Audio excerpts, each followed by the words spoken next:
Hola, bienvenidos a Mastica Cocina. Hoy vamos a hacer unos muffins salados. Una receta muy fácil y saludable. Lo primero será preparar las verduras. En una sartén con aceite de oliva vamos a cocinar la cebolla, los champiñones y las espinacas frescas. Añadimos sal y ajo en polvo. Vamos a dejar que se cocinen y una vez listas, reservamos. Preparamos un bol y le añadimos 2 huevos batidos, un chorrito de nata para cocinar y nuez moscada.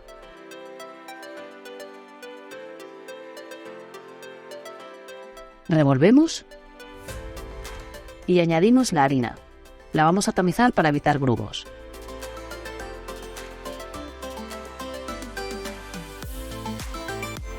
Añadimos el polvo de hornear y mezclamos.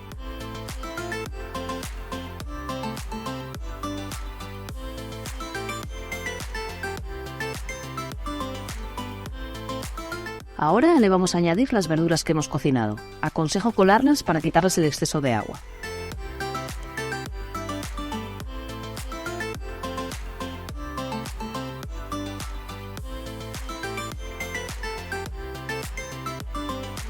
Las incorporamos al bol.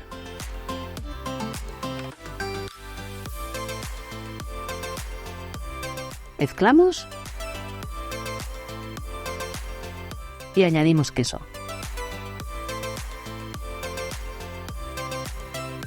Revolvemos bien la mezcla.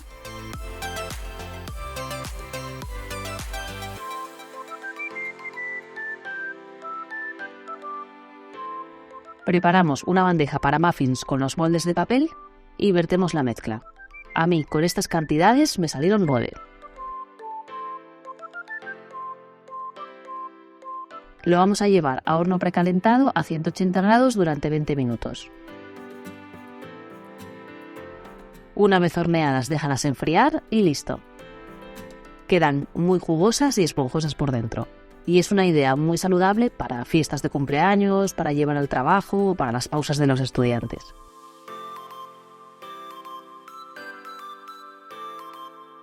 Si te ha gustado la receta, dame un like, comenta y compártela en tus redes sociales para que llegue a más gente. No olvides suscribirte a Mastica Cocina para más recetas fáciles y muchísimas gracias por estar ahí y hasta el próximo vídeo.